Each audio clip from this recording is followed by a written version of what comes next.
Good morning students. आगुरी आमे गांधारीर आशीर्वाद कविताटी पढ़ी सारी। आज आम एक नुआ पाठ पढ़ा। गल्पटीर नाम है भद्रलोक। गल्पटी लिखिछंती डॉक्टर प्रतिभा राय। डॉक्टर प्रतिभा राय उपन्यास और क्षुद्रगल्प रचन ओडिशा रे सुपरिचित।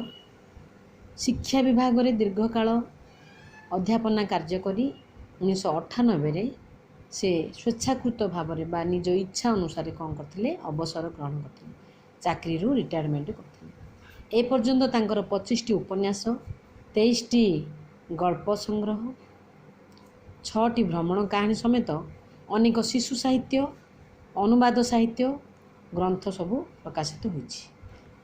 दीर्घ वर्ष धरी से निरविच्छिन्न बा धारावाहिक भाव में साहित्य साधन व्रती माने साहित्य साधन सब मजी रोले। तांकर गल्प उपन्यास इंग्राजी तथा अन्यान्य भारतीय भाषा रे अनुवाद होइछि।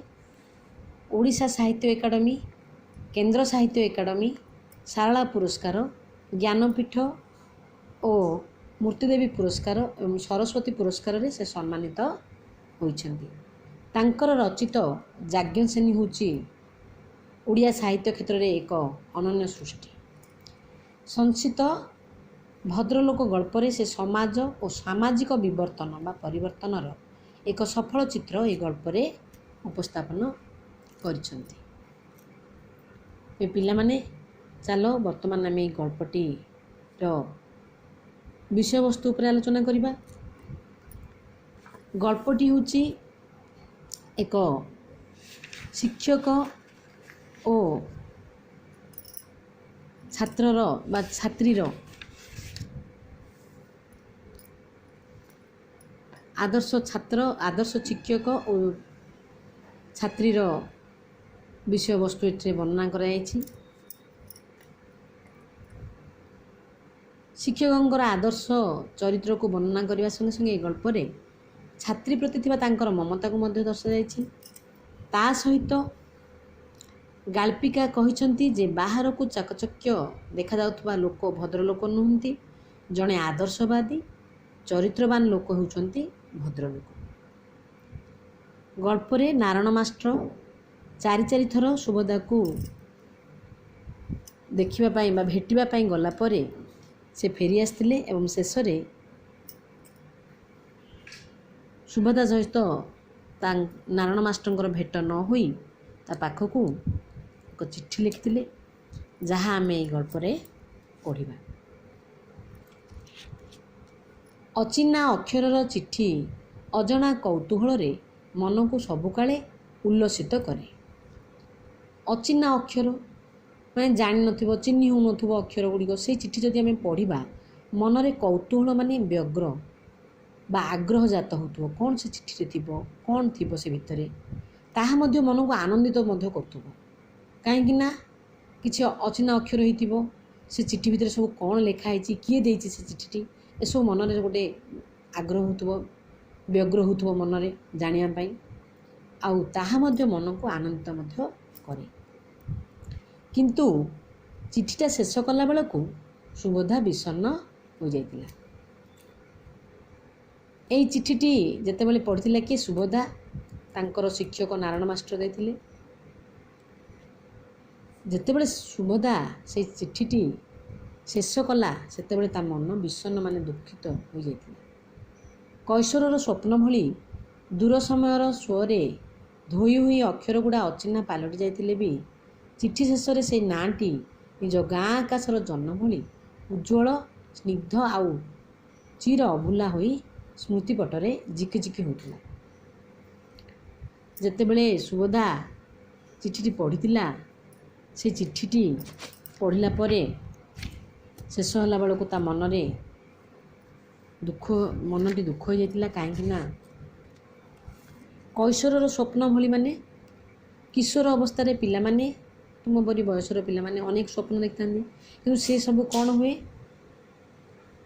किछि दिन परे से स्वप्न स्वप्न हो रही जाए। जिते बड़े हो जाती पिला माने ତାଙ୍କର ସବୁ ସ୍ୱପ୍ନ ସାକାର ହୋଇନଥାଏ। ଠିକ୍ ସେହିପରି ସୁଭଦ୍ରା ଯେତେବେଳେ ନାରାୟଣ ମାଷ୍ଟରଙ୍କ ପାଖରେ ପଢ଼ୁଥିଲା, ନାରାୟଣ ମାଷ୍ଟରଙ୍କର ଅକ୍ଷର ଗୁଡ଼ିକ ଚିହ୍ନି ପାରୁଥିଲା।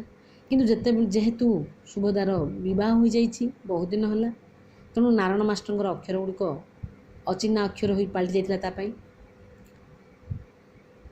କିନ୍ତୁ ସେ ଅକ୍ଷର ଗୁଡ଼ିକ ଅଚିହ୍ନା ପାଲଟିଲେ ମଧ୍ୟ ଚିଠି ଶେଷରେ ଯେଉଁ ନାଁଟି ଲେଖା ହେଇଥିଲା, ଯେଉଁ ଚିଠି ସୁଭଦ୍ରା ପଢ଼ିଥିଲା, ନାଁଟି ଲେଖା ହେଇଥିଲା କ'ଣ ନା, ଚିଠି ଶେଷରେ ନାରାୟଣ ମାଷ୍ଟର ନିଶ୍ଚୟ ଲେଖିଥିବେ ତୁମର ଶିକ୍ଷକ ନାରାୟଣ ମାଷ୍ଟର ବୋଲି। ସେ ଯେଉଁ ନାଁଟି ଲେଖାଯାଇଥିଲା, ସେଇ ନାଁଟି ଗାଁ ଆକାଶର ଜହ୍ନ ଭଳି ଉଜ୍ଜ୍ୱଳ ଥିଲା। ଆଉ ତା'ର ମନରେ ସ୍ମୃତିପଟରେ ତାହା ଝିକଝିକ କରୁଥିଲା। ତା'ର ଅର୍ଥ, ଯେତେବେଳେ ନାରାୟଣ ମାଷ୍ଟରଙ୍କର ନାଁଟି ସୁଭଦ୍ରାର ଆଖିରେ ପଡ଼ିଥିଲା ଶେଷରେ, ସେତେବେଳେ ତା'ର ମାନସ ପଟରେ ମନେ ପଡ଼ିଗଲା ଯେ ପ୍ରକୃତ ତାଙ୍କର ନାରାୟଣ ମାଷ୍ଟର ଏ ଚିଠିରେ ଦେଇଛନ୍ତି ବୋଲି। ଆଉ ସେ ସ୍ମୃତି ପଟରେ ମାନେ ତା'ର ହୃଦୟ ଭିତରେ ବା ମନ ଭିତରେ ତାକୁ ସାଇତି ରଖିଥିଲା। ଆଉ ସତେ ସେ ବହୁତ ଭକ୍ତି ମଧ୍ୟ କରୁଥିଲା ନାରାୟଣ ମାଷ୍ଟରଙ୍କୁ। ତେଣୁ ସେ ଚିଠି ଶେଷରେ ଯେଉଁ ନାଁଟି ସେ ଦେଖିଥିଲା, ସେଇ ନାଁଟି ତାଙ୍କର ଗାଁର ଆକାଶର ଜହ୍ନ ଭଳି ଉଜ୍ଜ୍ୱଳ ଦେଖାଯାଉଥିଲା। ସ୍ନିଗ୍ଧ ମାନେ ସ୍ନେହଯୁକ୍ତ ବା ଚିକ୍କଣ ଦେଖାଯାଉଥିଲା। ଏବଂ ଚିର ଅଭୁଲା, ଚିର ମାନେ ସବୁଦିନେ ନ ଭୁଲିବା ହେଉଛି ଚିର ଅଭୁଲା ହୋଇକରି ତା'ର ସ୍ମୃତି ପଟରେ, ମାନେ ସେ ସବୁଦିନ ତା'ର ମାନସ ପଟରେ ଏମିତି ରହିଛି ନାରାୟଣ ମାଷ୍ଟରଙ୍କର ନାଁଟା, ସେ କେବେ ହେଲେ ସେ ଶିକ୍ଷକକୁ ଭୁଲି ପାରୁନଥିଲା। ଆହା, ସେ ଆସି ଦାଣ୍ଡ ଦୁଆରୁ ଫେରିଗଲେ ଥରେ ନୁହେଁ, ଚାରି ଥର। ସୁଭଦ୍ରାର ଉଆସ ଚାରିପଟେ ପହରା ଦେଉଥିବା ଅତି ବିଶ୍ୱସ୍ତ ଏବଂ କର୍ତ୍ତବ୍ୟନିଷ୍ଠ ଦ୍ୱାରରକ୍ଷୀ ଦେହରକ୍ଷୀମାନେ ତାକୁ ବାହାରୁ ଘଉଡ଼ାଇ ଦେଲେ। ସୁଭଦ୍ରା ସେମାନଙ୍କୁ ଶାସ୍ତି ଦେବ କି? କିନ୍ତୁ ସେମାନେ ତ ସୁଭଦ୍ରାର ନିର୍ଦ୍ଦେଶରେ ହିଁ କଡ଼ାକଡ଼ି ପାଳନ କରିଛନ୍ତି। ଚାରି ଥର ନାରାୟଣ ମାଷ୍ଟର ଆସି ସୁଭଦ୍ରାର ଦ୍ୱାରୁ ଫେରି ଯାଇଥିଲେ। ସେ ଜାଣିଲା ପରେ ନିଜେ ଦୁଃଖିତ ହୋଇଥିଲା ସୁଭଦ୍ରା। ତେଣୁ ତାଙ୍କର ଦ୍ୱାରରକ୍ଷୀ ଓ ଦେହରକ୍ଷୀମାନେ ଯେଉଁ ବାହାରୁ ଘୋଡ଼ା ଦେଇଥିଲେ ତାଙ୍କର ଶିକ୍ଷକ ନାରାୟଣ ମାଷ୍ଟରଙ୍କୁ, ସୁଭଦ୍ରା ଭାବିଲା ସେମାନଙ୍କୁ ସେ ଶାସ୍ତି ଦେବ କି ବୋଲି ଭାବୁଥିଲା। କିନ୍ତୁ ସେମାନେ ତ ସୁଭଦ୍ରାର ନିର୍ଦ୍ଦେଶରେ ହିଁ କାମ କରୁଥିଲେ। ତେଣୁ ଶାସ୍ତି କାହାକୁ ଦେବ? ନିଜେ ହିଁ ଦୁଃଖିତ ହେଉଥିଲା ଏଥିପାଇଁ। ବିନା କାରଣରେ ଆଜିକାଲି ତା'ର ବହୁ ସମୟ ଅଯଥାରେ ଖର୍ଚ୍ଚ ହୋଇଯାଇଥାଏ। ପଦସ୍ଥ ସ୍ୱାମୀଙ୍କୁ ସୁପାରିଶ ଏବଂ ଅନୁଗ୍ରହ ମିଳିବାରେ ସୁଭଦ୍ରା ହିଁ ଯେମିତି ଏକମାତ୍ର ନିର୍ଭରଯୋଗ୍ୟ ମାଧ୍ୟମ। ମାନେ ତା'ର ସ୍ୱାମୀ ଜଣେ ଉଚ୍ଚପଦସ୍ଥ କର୍ମଚାରୀ ଥିଲେ। ତେଣୁ ସୁଭଦ୍ରାର ବହୁତ ସମୟ ଅଯଥାରେ ଖର୍ଚ୍ଚ ହୋଇଯାଉଥିଲା ଆଜିକାଲି। କାହିଁକି ନା ଏମିତିକି ସେ ତା'ର ସ୍ୱାମୀଙ୍କର ସୁପାରିଶ ମାନେ କହିବଛି ମନେଇବା ପାଇଁ ବା ଅନୁଗ୍ରହ ବା ସ୍ୱାମୀଙ୍କର କୌଣସି ଚାକିରି କ୍ଷେତ୍ରରେ ହେଉ ବା ତାଙ୍କର କିଛି ପ୍ରମୋସନ୍ ହେବାର ଅଛି କି ଟ୍ରାନ୍ସଫର୍ ହେବାର ଅଛି, ଏସବୁ କ୍ଷେତ୍ରରେ ସତେ ଯେମିତି ସୁଭଦ୍ରା ହିଁ ଏସବୁ କରିବା ପାଇଁ ସେ ମାଧ୍ୟମ ଥିଲା। ତାଙ୍କ ସ୍ୱାମୀଙ୍କର ସୁପାରିଶ ବା ଅନୁଗ୍ରହ କରିବା ପାଇଁ ବା କହିପୋଛି ମନେଇବା ପାଇଁ। ସେହି କାରଣରୁ ସେ କ'ଣ ହେଉଥିଲା, ବହୁ ସାଂସ୍କୃତିକ ଅନୁଷ୍ଠାନ, ସମାଜସେବା ସଂସ୍ଥା, କ୍ଲବ, ମହିଳା ସମିତି, ପତ୍ରପତ୍ରିକା, ସଭା ସମିତି, ସାଂସ୍କୃତିକ ଉତ୍ସବରେ ଯୋଗ ଦେବା ପାଇଁ, ଉପଦେଷ୍ଟା ହେବା ପାଇଁ ବା କାର୍ଯ୍ୟକାରୀ ସମିତିର ସଭ୍ୟ ହେବା ପାଇଁ ତା ଉପରେ ଚାପ ପକାନ୍ତି। କାହିଁକି ନା ସୁଭଦ୍ରା ମଧ୍ୟ ଜଣେ ଅଧ୍ୟାପିକା ଥିଲା। ତେଣୁ ତା ଉପରେ ଏସବୁ ସାଂସ୍କୃତିକ ଉତ୍ସବ ହେଉ କିମ୍ବା ସଭା ସମିତି ହେଉ କିମ୍ବା ପତ୍ରପତ୍ରିକାର ମୁଖ୍ୟ ହେଉ କିମ୍ବା ସଂସ୍ଥା, କ୍ଲବ, ମହିଳା ସମିତି ହେଉ, ଏସବୁରେ ଭାଗ ନେବା ପାଇଁ ତା ଉପରେ ସୁଭଦ୍ରା ଉପରେ ଚାପ ପକାଉଥିଲେ। ତେଣୁ ସୁଭଦ୍ରାର ବହୁତ ସମୟ ନଷ୍ଟ ହୋଇଯାଉଥିଲା ଅଯଥାରେ। ତେଣୁ ତା ଭିତରେ ନାହିଁ ନଥିବା ପ୍ରତିଭାର ଆବିଷ୍କାର କରି ତାକୁ ବେଳେବେଳେ ଅପଦସ୍ଥ ମଧ୍ୟ କରି ପକାଉଥିଲେ। କାହାକୁ? ଏକଥା ସୁଭଦ୍ରାକୁ କରି ପକାଉଥିଲେ। କାହିଁକିନା ସେ ଯେହେତୁ ଅଧ୍ୟାପିକା ଥିଲା, ତା'ର ଯୋଗ୍ୟତା ବି ଥିଲା ସେ ସଭା ସମିତି, ପତ୍ରପତ୍ରିକାର ବା ସାଂସ୍କୃତିକ ଉତ୍ସବରେ ଯୋଗ ଦେବା ପାଇଁ ବା ଉପଦେଷ୍ଟା ହେବା ପାଇଁ। ଉପଦେଷ୍ଟା ମାନେ କ'ଣ? ଯିଏ ଉପଦେଶ ଦିଏ, ଏସବୁର ଦାୟିତ୍ୱ ନେବା ପାଇଁ ବା ସଭ୍ୟ ହେବା ପାଇଁ ବୋଲି ତାକୁ ଡାକୁଥିଲେ। ତାପରେ ବେଳେବେଳେ କ'ଣ କରୁଥିଲେ ନା, ତାକୁ କାର୍ଯ୍ୟକାରୀ ସମିତିର ସଭ୍ୟ ହେବା ପାଇଁ ବୋଲି ତା ଉପରେ ଚାପ ପକାଉଥିଲେ।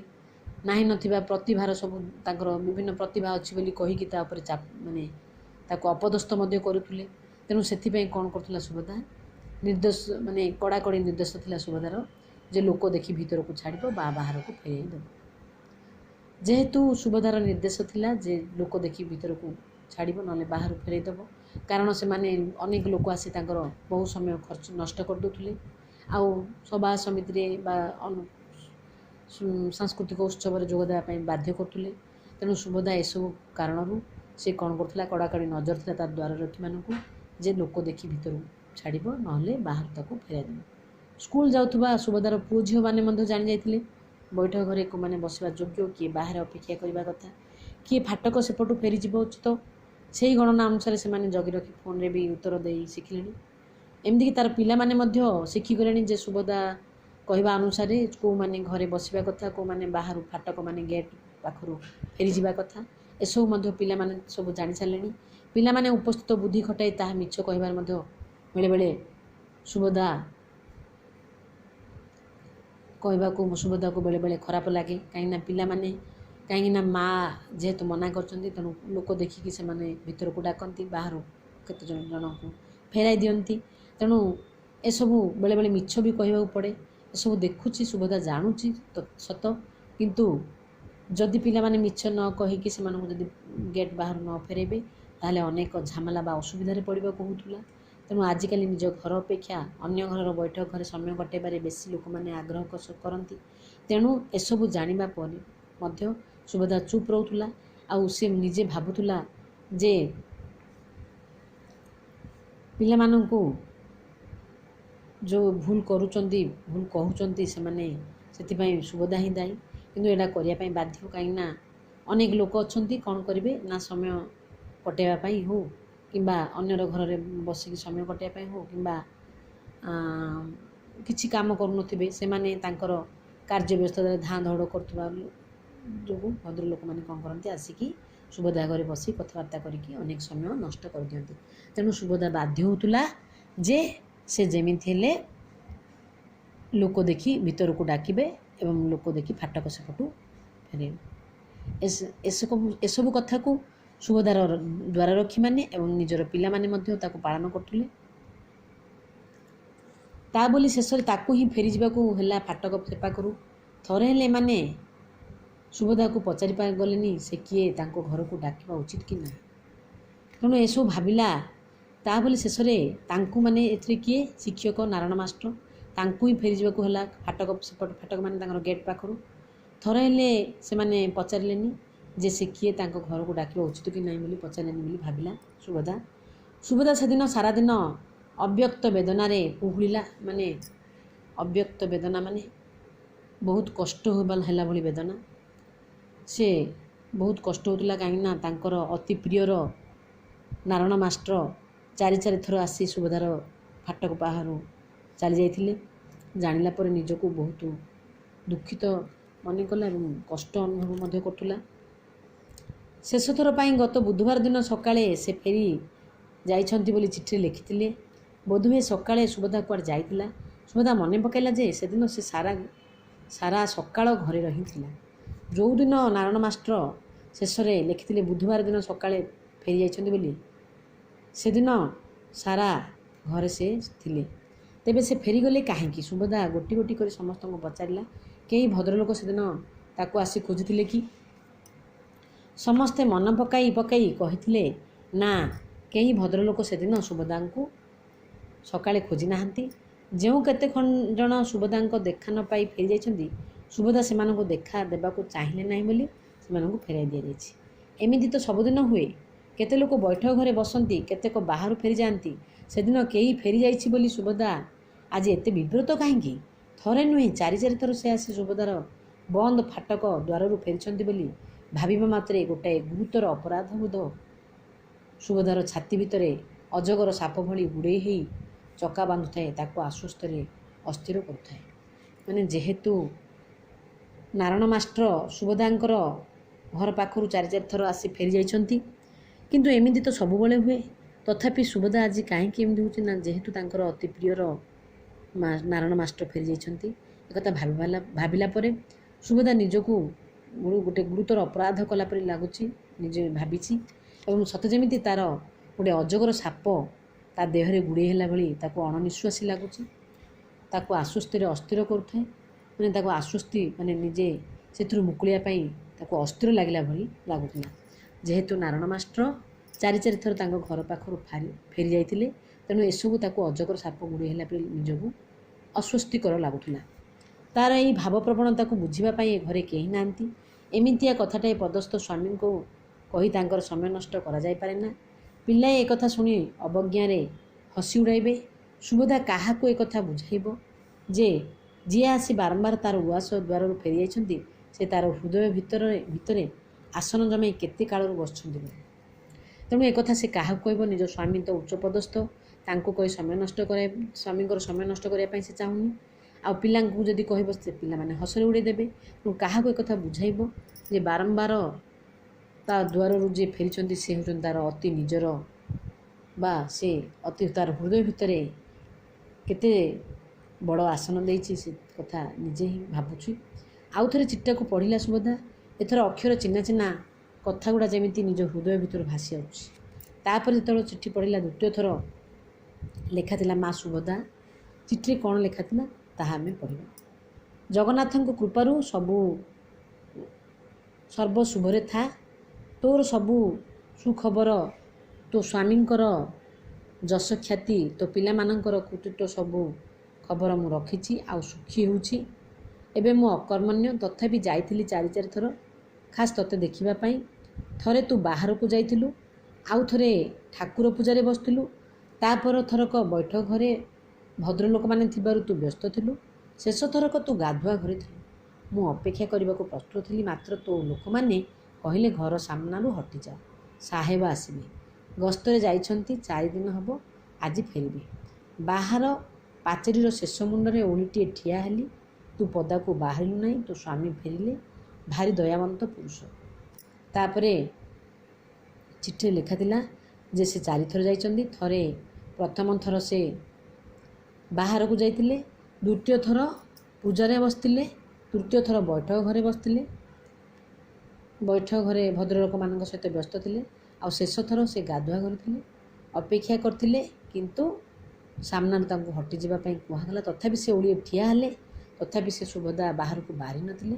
ତାପରେ ସ୍ୱାମୀ ଫେରିଥିଲେ, ଭାରି ଦୟାବନ୍ତ ପୁରୁଷ ବୋଲି ସୁଭଦ୍ରାର ସ୍ୱାମୀଙ୍କୁ କହିଥିଲେ ନାରାୟଣ ମାଷ୍ଟର। ଚିଠିରେ ଲେଖିଥିଲେ, ଆକାଶ ଭଳି ଉଚ୍ଚ, ପୃଥିବୀ ଭଳି ଖୋଲା ଆଉ ଉଦାର।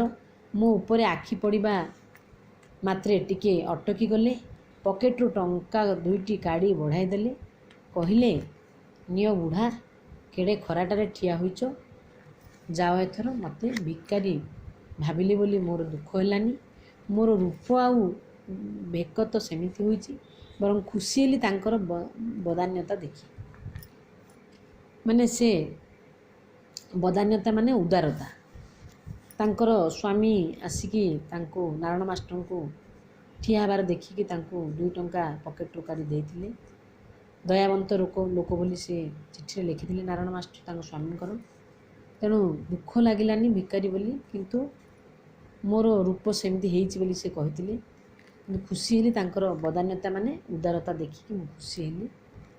ଟଙ୍କା 2ଟି ନେଲି, ନହେଲେ ସକାଳୁ ସକାଳୁ ମନ ଖରାପ କରିଥାନ୍ତି। ସେ ଗଲା ପରେ ତାଙ୍କର କଲ୍ୟାଣ କାମନା କରି ଟଙ୍କା 2ଟି ଦେଇଦେଲି ରାସ୍ତାରେ ଯାଉଥିବା ଭିକାରୁଣୀ ବୁଢ଼ୀକୁ। ରାସ୍ତାରେ ଭିକାରୀଙ୍କର କେଉଁ ଅଭାବ ଅଛି ଯେ? ନାରାୟଣ ମାଷ୍ଟର ଏଠି ସୁଭଦ୍ରାର ସ୍ୱାମୀ ଦେଇଥିବା ଟଙ୍କା 2ଟିକୁ ନେଇକି ରାସ୍ତାରେ ଯାଉଥିବା ଭିକାରୁଣୀ ବୁଢ଼ୀଟିକୁ ଦେଇଥିଲେ ବୋଲି ସେ ଚିଠିରେ ଲେଖିଥିଲେ। କାରଣ ରାସ୍ତାରେ ଭିକାରୀର ଅଭାବ ନଥିଲା, ସେ କଥା ମଧ୍ୟ ସେ ଚିଠିରେ ଜଣାଇଥିଲେ। ଆଉ ତାଙ୍କ ସ୍ୱାମୀଙ୍କର ଉଦାର ଭାବନା ଥିବା କଥା ସେ କହିଥିଲେ। ତୋ ପାଖକୁ ଆସିଥିଲି ଗୋଟାଏ ଅତି ଜରୁରୀ କାମରେ। କେଉଁଦିନ ମରିଯିବି କିଏ କହିବ? ଗୋଟିଏ ଗୋଡ଼ ଜାଣ ମଶାଣିରେ ଦେଇସାରିଛି। ତା'ର ଅର୍ଥ ତାଙ୍କର ମରିବା ସମୟ ଆସିସାରିଛି ନାରାୟଣ ମାଷ୍ଟରଙ୍କର। ତେଣୁ ସେ କହିଛନ୍ତି ଗୋଟିଏ ଗୋଡ଼ ମଶାଣିରେ ଦେଇସାରିଛି।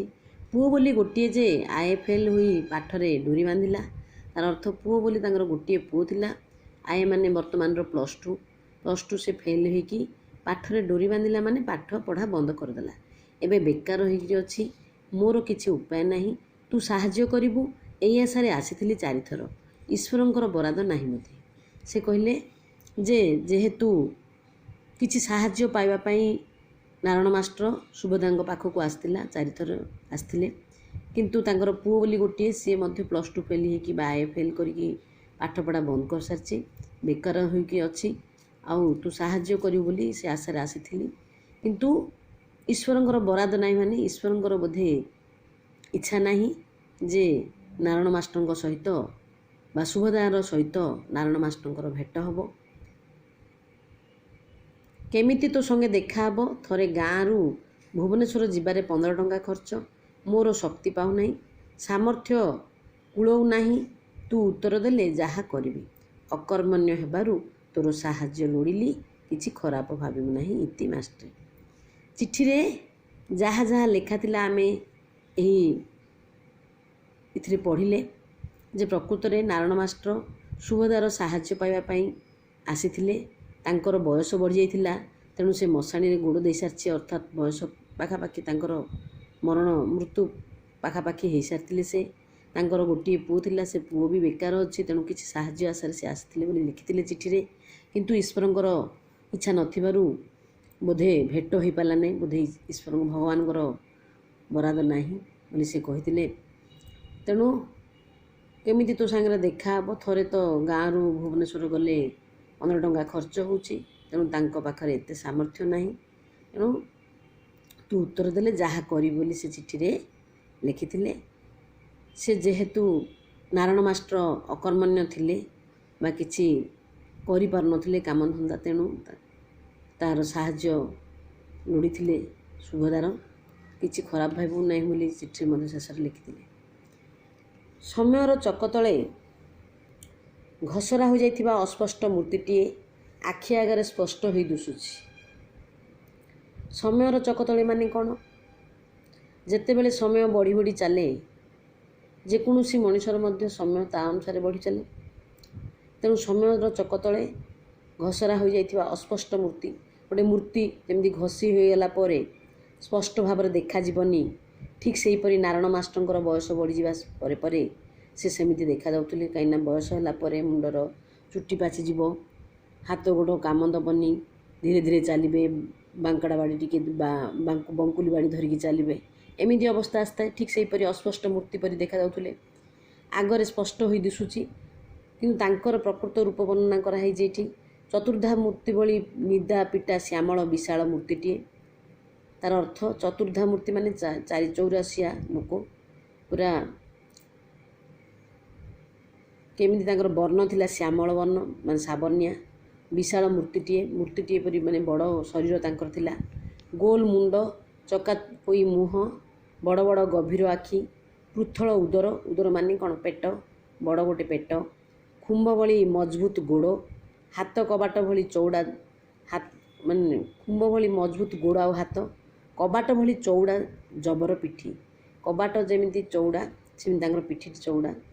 ଖଇର ବୋଳରେ ନାଲି ପଡ଼ିଥିବା ପାନଖିଆ ଓଠ, ସବୁତକ ଏକାଠି ମିଶାଇ ଦେଲେ ସେ ହେବେ ନାରାୟଣ ମାଷ୍ଟର। ଆଖି ବୁଜି ସେହି ରୂପକୁ ମନେ ପକାଇଲେ ଦିଶିବ ଜଗନ୍ନାଥଙ୍କ ରୂପ। ମନରେ ଭୟ ନାହିଁ, ଭକ୍ତି ଭରିଯିବ, ଶ୍ରଦ୍ଧା ଉଛୁଳି ପଡ଼ିବ। ଏଠି ନାରାୟଣ ମାଷ୍ଟରଙ୍କର ରୂପର ବର୍ଣ୍ଣନା କରାଯାଇଛି। ସେ କେମିତି ଚତୁର୍ଦ୍ଧା ମୂର୍ତ୍ତି ଭଳି ଚାରିଚୌସିଆ ମଣିଷଟିଏ ଥିଲେ। ଶ୍ୟାମଳ ବର୍ଣ୍ଣ, ମୁଣ୍ଡ ଗୋଲ ଥିଲା, ବଡ଼ ବଡ଼ ଗଭୀର ଆଖି ଥିଲା ତାଙ୍କର, ଉଦର ମାନେ ପେଟ, ବଡ଼ ପେଟ ଥିଲା, ଖମ୍ବ ଭଳି ମଜବୁତ ଗୋଡ଼ ହାତ ତାଙ୍କର ପୁରା ଷ୍ଟ୍ରଙ୍ଗ ଥିଲା, କବାଟ ଭଳି ତାଙ୍କର ପିଠି, ଆଉ ପାନ ଖାଇକି ତାଙ୍କର ଓଠ ନାଲି ପଡ଼ିଯାଉଥିଲା। ସବୁତକ ଏକାଠି ମିଶାଇ ଦେଲେ ମାନେ ଏସବୁ ହେଉଛି ତାଙ୍କ ନାରାୟଣ ମାଷ୍ଟରଙ୍କର ରୂପ ବର୍ଣ୍ଣନା। ଆଖି ବୁଜି ଯଦି ସେହି ରୂପକୁ ମନେ ପକାଯାଏ, ତାହେଲେ ସେ ଜଗନ୍ନାଥଙ୍କ ରୂପ ଭଳି ଦେଖାଯାଉଥିଲେ। ତାଙ୍କୁ ଦେଖିଲେ ମନରେ ଭୟ ଆସେ ନାହିଁ, ତାଙ୍କୁ ଦେଖିଲେ ମନରେ ଭୟ ନ ଆସିକି ଭକ୍ତି ଭରି ଯାଉଥାଏ, ଆଉ ଶ୍ରଦ୍ଧା ମଧ୍ୟ ଉଛୁଳି ପଡ଼େ ବୋଲିକି କୁହାଯାଇଛି। ତାଙ୍କର ରୂପ ବର୍ଣ୍ଣନା ଏଠି କରାଯାଇଛି। ପଦ୍ମାସନ ପକାଇଲା ଭଳି ଚଉତା ଚକା ପରି ସେ ବସନ୍ତି। ପାଖିକିଆ କରି ବାଁ ଜଙ୍ଘ ଉପରେ ସୁଭଦ୍ରାକୁ ବସାଇ ପାଠ ଆରମ୍ଭ କରିଥିଲେ। ବ୍ରହ୍ମା ବିଷ୍ଣୁ ମହେଶ୍ୱର ଲେଖି ଅକ୍ଷର ଶିଖେଇଥିଲେ।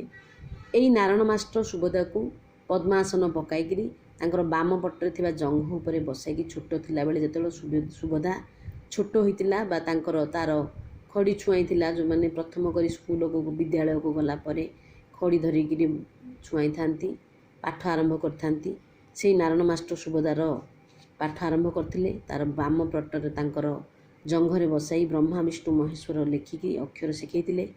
କାହାଣୀ କହୁ କହୁ ଗେଲ କରୁ କରୁ କୁତୁ କୁତୁ କରି ହସାଇ ହସାଇ ନାରଣ ମାଷ୍ଟ୍ରେ ଚଗଲା ପିଲାଙ୍କୁ ପାଠ ପଢ଼ାନ୍ତି। ନାରଣ ମାଷ୍ଟ୍ର କେବେ ହେଲେ ବାଡ଼େଇକି କିମ୍ବା ରାଗିକିରି ପିଲାଙ୍କୁ ପାଠ ପଢ଼ାଉନଥିଲେ। କେମିତି ପଢ଼ୁଥିଲେ ନା କଥା କହି କହି ଗେଲ କରି କରି ପିଲାମାନଙ୍କୁ ହସାଇ ହସାଇକିରି ନାରଣ ମାଷ୍ଟ୍ର ପାଠ ପଢ଼ାନ୍ତି। ମଲା କାଉଚିଆ ସାପ ଭଳି ସରୁ ବେତଟି ନିର୍ଜୀବ ହୋଇ ପଡ଼ିଥାଏ ଦୂରେଇ କରି। ତାର ଅର୍ଥ ମଲା କାଉଚିଆ ମାନେ କ'ଣ, ଏକଦମ ସରୁ ହେଇଥିବ, ମାନେ ତାର ବିଷାକ୍ତ କିଛି ନଥିବ। ଠିକ୍ ସେହିପରି ତାଙ୍କର ବେତଟି ପାଖରେ ଥିବ, ସରୁ ବେତଟି ପାଖରେ ଖାଲି ପିଲାଙ୍କ ପାଖରେ ମାନେ ନାମକୁ ମାତ୍ର ଖାଲି ପକାଇଥିବେ, କିନ୍ତୁ କେବେ ହେଲେ ଦରକାର ଆସେ ନାହିଁ ସେଇ ବେତଟି। କାରଣ ପିଲାମାନଙ୍କୁ କଥା କହି କହି କାହାଣୀ କହି କହି ଗେଲ କରି କରିକି ନାରଣ ମାଷ୍ଟର ଯେହେତୁ ପଢ଼ଉଥିଲେ, ତେଣୁ ସେ ଯେଉଁ ମଲା କାଉଚିଆ ସାପ ପରି ବା ବିଷ ନଥିବା ସାପ ଯେମିତି ପୁରା ତାକୁ ଦେଖିଲେ ଭୟ ଲାଗିବନି, ସେମିତି ଗୋଟେ ବେତ ନାରଣ ମାଷ୍ଟର ଧରିକି ବସୁଥିଲେ। କିନ୍ତୁ କେବେ ହେଲେ ସେ ବେତଟା ତାଙ୍କର କାମରେ ଆସୁନଥିଲା, କାରଣ ପିଲାମାନଙ୍କୁ ସେ ଗେଲ କରି କରି ପାଠ ପଢ଼ୁଥିଲେ। ପିଲାଏ ନାରଣ ମାଷ୍ଟରଙ୍କୁ ଭୟ କରନ୍ତି ନାହିଁ ସତ, କିନ୍ତୁ ଭଲ ପାଆନ୍ତି। ଅବଜ୍ଞା କରନ୍ତି ନାହିଁ, ମାନେ ଅବଜ୍ଞା ମାନେ କ'ଣ, କଥା ନ ମାନିବା। କଥା ମାନନ୍ତି, ଅବଜ୍ଞା କରନ୍ତି ନାହିଁ। ତାର ଅର୍ଥ ଅମାନିଆ ହୁଅନ୍ତି ନାହିଁ, କିନ୍ତୁ ସମ୍ମାନ କରନ୍ତି। କାହିଁକି ନା ସେ ଭୟ କରନ୍ତିନି, କିନ୍ତୁ ସମ୍ମାନ କରନ୍ତି। ବଡ଼ ହିସାବରେ, ଗୁରୁ ହିସାବରେ ସବୁ ପିଲା ତାଙ୍କୁ ଭକ୍ତି କରନ୍ତି, ଶ୍ରଦ୍ଧା କରନ୍ତି, ସମ୍ମାନ କରନ୍ତି। ସ୍କୁଲ ରେଜିଷ୍ଟରରେ ନାଁ ଲେଖା ହେଲାବେଳେ ଶୁଭଲକ୍ଷ୍ମୀ ପରିବର୍ତ୍ତେ ସୁଭଦ୍ରା ଲେଖିଥିଲେ ନାରଣ ମାଷ୍ଟ୍ରେ। ଯେତେବେଳେ ସ୍କୁଲରେ ନାଁ ଲେଖାଇଥିଲା ସୁଭଦ୍ରା, ସେହି ସମୟରେ ଏଇ ନାରଣ ମାଷ୍ଟର କ'ଣ କରିଥିଲେ, ଶୁଭଲକ୍ଷ୍ମୀ ପରିବର୍ତ୍ତେ ସୁଭଦ୍ରା ବୋଲି ଲେଖିଥିଲେ। କାରଣ ଆଉ କହିଥିଲେ, ଆମ ତିନି ଠାକୁର ଜଗନ୍ନାଥ, ବଳଭଦ୍ର, ସୁଭଦ୍ରା ତିନି ଅକ୍ଷର ଶୁଭ, ତେଣୁ ତୋର ସୁଭଦ୍ରା ମଧ୍ୟ ସେମିତି ଶୁଭ ହେବ ବୋଲିକି ତାକୁ କହିଥିଲେ। ଖାଲି ଲକ୍ଷ୍ମୀ ହେବ ନାହିଁ, ସରସ୍ୱତୀ ବି ହେବ। ସୁଭଦ୍ରା ଶୁଭଲକ୍ଷ୍ମୀ ଯେଉଁ ଦିଆହେଇଥିଲା ନାଁଟା, ତୁ ଲକ୍ଷ୍ମୀ ହେବୁନୁ, ସରସ୍ୱତୀ ମଧ୍ୟ ହେବୁ ବୋଲି ସେ କହିଥିଲେ। ସମସ୍ତଙ୍କ ପାଇଁ ଶୁଭଦାୟିନୀ ହେବୁ। ବାପା ଖୁସି ହୋଇଥିଲେ, ସେଇଦିନୁ ସେ ହେଲା ଶୁଭଲକ୍ଷ୍ମୀ ପରିବର୍ତ୍ତେ ସୁଭଦ୍ରା। ତାର ନାଁ ଦିଆହେଇଥିଲା ଶୁଭଲକ୍ଷ୍ମୀ, କିନ୍ତୁ ନାରଣ ମାଷ୍ଟରଙ୍କର କହିବା ଅନୁସାରେ ତାର ନାଁ ଦିଆହେଇଥିଲା ସୁଭଦ୍ରା। ଯେହେତୁ ତିନି ଠାକୁର ଶୁଭ, ତେଣୁ ତାଙ୍କ ନାଁ ଦିଆହେଇଥିଲା ସୁଭଦ୍ରା। ସେ ଲକ୍ଷ୍ମୀ ହେବନି, କେବଳ ସରସ୍ୱତୀ ମଧ୍ୟ ହେବ, ଆଉ ସମସ୍ତଙ୍କର ଶୁଭଦାୟିନୀ ଶୁଭ ହୋଇପାରିବ। ବଡ଼ ହେଲା ପରେ ଶୁଭଲକ୍ଷ୍ମୀ ଅପେକ୍ଷା ସୁଭଦ୍ରା ନାଁଟି ତାକୁ ଭଲ ଲାଗିଥିଲା। ସୁଭଦ୍ରାକୁ ସ୍କୁଲ ଖାତାରେ ନାଁ ଲେଖା ହେଲା ବେଳେ ଜାତକରେ ଲେଖା ଥିଲା ଅଧିକାଂଶ ନାଁ ନାରଣ ମାଷ୍ଟରଙ୍କର କଲମରେ ବଦଳିଯାଏ। ବଡ଼ ହେବା ପରେ ସେଇ ନାଁଟି ସବୁ ପିଲାଙ୍କୁ ଭଲ ଲାଗେ, ଯେମିତି ଭଲ ଲାଗନ୍ତି ନାରଣ ମାଷ୍ଟର ଅନ୍ୟ ମାଷ୍ଟରଙ୍କ ଠାରୁ। ନାରଣ ମାଷ୍ଟର ଯେମିତି ଅନ୍ୟ ମାଷ୍ଟରଙ୍କ ଠାରୁ ଯେମିତି ଭଲ ଲାଗନ୍ତି, ଠିକ୍ ସେହିପରି ଶୁଭଲକ୍ଷ୍ମୀ ପରିବର୍ତ୍ତେ ସୁଭଦ୍ରାର ନାଁଟି ସବୁ ପିଲାମାନଙ୍କୁ ଭଲ ଲାଗିଥିଲା। ଆଉ ସୁଭଦ୍ରାକୁ ମଧ୍ୟ ବଡ଼ ହେଲା ପରେ ଏଇ ନାଁଟି ତାକୁ ଭଲ ଲାଗିଥିଲା। ସୁଭଦ୍ରା ବାପାଙ୍କର ଗେଲା ଝିଅ। ଆଦର ସୁହାଗ ନ ମିଳିଲେ ସେ କାହାରି ବଶ ହେବା ନୁହେଁ। ସୁଭଦ୍ରା ହେଉଛି ବାପାଙ୍କର ଗେଲା ଝିଅଟି ଥିଲା। ଆଦର, ସ୍ନେହ, ସୁହାଗ ମାନେ ସ୍ନେହ ଯଦି ନ ମିଳିବ, ସେ କେବେ ହେଲେ କାହାର ବଶ ବା ନିଜର ହେଇପାରିବ ନାହିଁ। ବୋଉ ଯଦି କେବେ ରାଗରେ ଗୋଟାଏ ମାଡ଼ ଦେଇଥିବ, ବାପା ଘରକୁ ଆସିବା ଯାଏ ଲହରେଇ କୋହୁଟାକୁ ଲମ୍ବେଇ ରଖିଥିବ ସୁଭଦ୍ରା।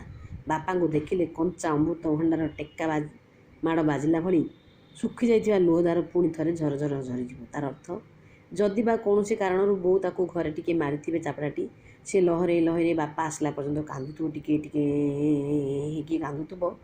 ଯେତେବେଳେ କଞ୍ଚା ଅମୃତଭଣ୍ଡା ମାନେ କ'ଣ, କଞ୍ଚା ଅମୃତଭଣ୍ଡାରେ ଯେତେବେଳେ ଟେକାଟି ବାଜିବ, ସେ କ'ଣ ହେବ, ତାର ଦୂର ସାଙ୍ଗେ ସାଙ୍ଗେ ଝରି ପଡ଼ିବ।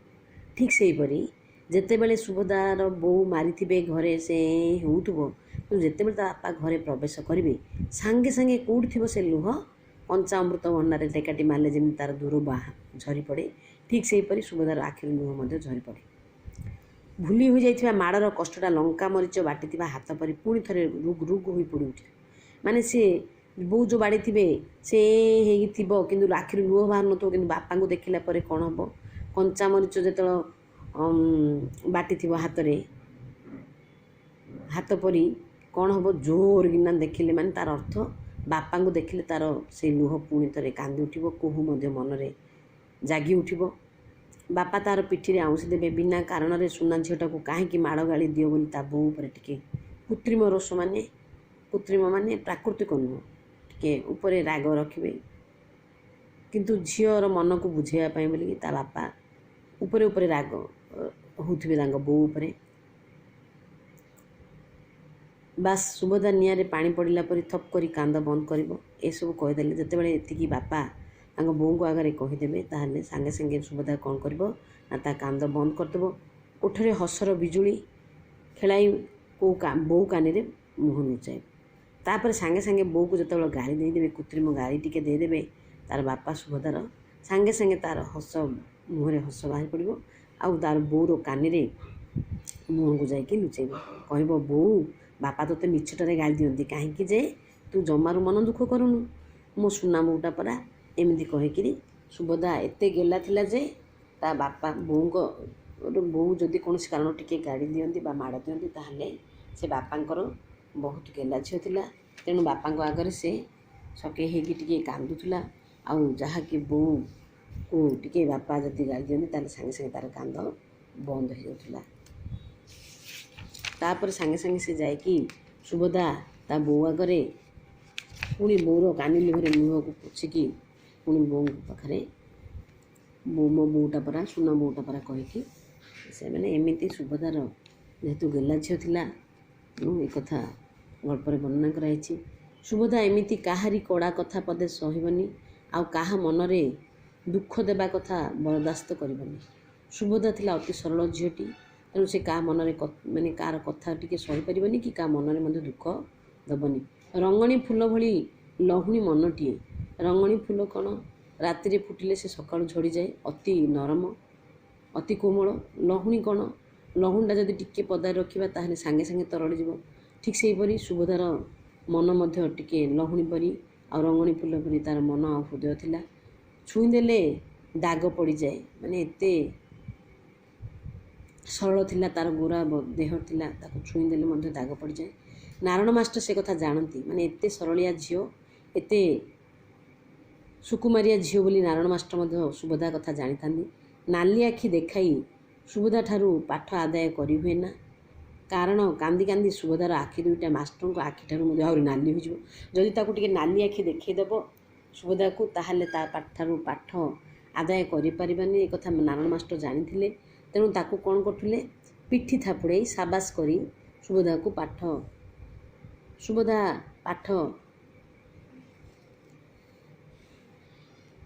ପାଠ ତ ପଢ଼େ ନାହିଁ, ପିଲା ଯାଏଁ ମାଷ୍ଟରେ ପିଲାଙ୍କର ନାଡ଼ି ନକ୍ଷତ୍ର ଦେଖି ପାଠ ପଢ଼ାନ୍ତି। ତାର ଅର୍ଥ ସୁଭଦ୍ରା ଏତେ ନରମ ଥିଲା, ଏତେ ସୌଖିନ ଥିଲା ବା ଏତେ ଗେଲା ଥିଲା ଯେ ନାରାୟଣ ମାଷ୍ଟର ତାର ମନ କଥା ଜାଣିକି ପାଠ ପଢ଼ୁଥିଲେ। ମାଷ୍ଟରେ ମଧ୍ୟ ଖାଲି ସେତିକି ନୁହଁ, ନାରାୟଣ ମାଷ୍ଟର ପିଲାଙ୍କର ନାଡ଼ି ନକ୍ଷତ୍ର ଦେଖି, ତାର ଅର୍ଥ ତାଙ୍କର ମନ କଥା ଜାଣିକିରି ପିଲାମାନଙ୍କୁ ସେ ପାଠ ପଢ଼ୁଥିଲେ। କେଉଁ ଔଷଧ କାହାକୁ କାଟୁ କରେ, କେଉଁ ମନ୍ତ୍ରରେ କିଏ ବଶ ହୁଏ, ତାର ଅର୍ଥ କାହାକୁ କେମିତି ପାଠ ପଢ଼ାଇଲେ ପିଲାମାନେ ପାଠ ପଢ଼ିବେ, ସେ କଥା ନାରାୟଣ ମାଷ୍ଟର ଭଲ ଭାବରେ ଜାଣିଥିଲେ। ତେଣୁ ଦୈବ ବିଧାତା ଭଳି ସତେ ଜାଣନ୍ତି କେମିତି କେଜାଣି। ତାର ଅର୍ଥ ନାରାୟଣ ମାଷ୍ଟର କ'ଣ ସତେ ଯେମିତି ଭଗବାନ ସମସ୍ତଙ୍କର ମନ କଥା ଜାଣନ୍ତି ଭକ୍ତମାନଙ୍କର, ଠିକ୍ ସେହିପରି ଭଗବାନଙ୍କ ପରି ନାରାୟଣ ମାଷ୍ଟର ମଧ୍ୟ ପିଲାଙ୍କର ମନ କଥା ଜାଣିକି ତାକୁ ସବୁ ପାଠ ପଢ଼ାନ୍ତି। ସୁଭଦ୍ରା ତୁଚ୍ଛା ଡରକୁଳିଟିଏ।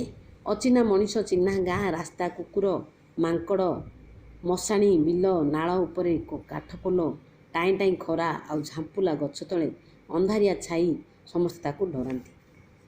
ଯେହେତୁ ସୁଭଦ୍ରା ଖାଲି ଏତିକି ନଥିଲା, ଡରକୁଳିଟିଏ ମଧ୍ୟ ଥିଲା, ତେଣୁ ତାଙ୍କ ଗାଁରେ ଥିବା ଅଚିହ୍ନା ମଣିଷ ହେଉ କିମ୍ବା ଚିହ୍ନା ଗାଁ, ରାସ୍ତା, କୁକୁର, ମାଙ୍କଡ଼, ମଶାଣୀ, ବିଲ, ନାଳ ଉପରେ କାଠପୋଲ, ଟାଇଁ ଟାଇଁ ଖରା, ଝାମ୍ପୁଳିଆ ଗଛ, ଅନ୍ଧାରିଆ ଛାଇ, ଏସବୁ ଦେଖିଲେ ମଧ୍ୟ ତାକୁ ଡରାନ୍ତି।